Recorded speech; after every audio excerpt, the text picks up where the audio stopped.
mfugaji wa kuku, awe ni kuku wa mayai, kuku chotara ama kuku broiler, wale wa nyama, ukitaka kufuga vizuri ili upate faida, ni vizuri utumie economy chicken cage.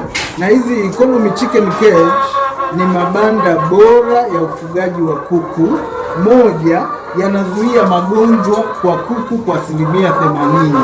Mbili, kama ni kuku wa mayai, wanataga mayai bora, mayai yasiyokuwa na kreki, yasiyokuwa na uchafu, wala mayai yasiyokuwa na shida yoyote ambayo ndo soko linayahitaji. Tatu, kuku wako wanakuwa ni kuku wenye afya bora. Na ya nne, chakula unakitumia vizuri, kwa sababu changamoto kubwa ya ufugaji wa kuku ni chakula. Chakula ni gharama kubwa. Kwa hiyo hicho chakula ukinunua kwa gharama kubwa, basi chote kiliwe na kuku, usiwepo upotevu wa chakula.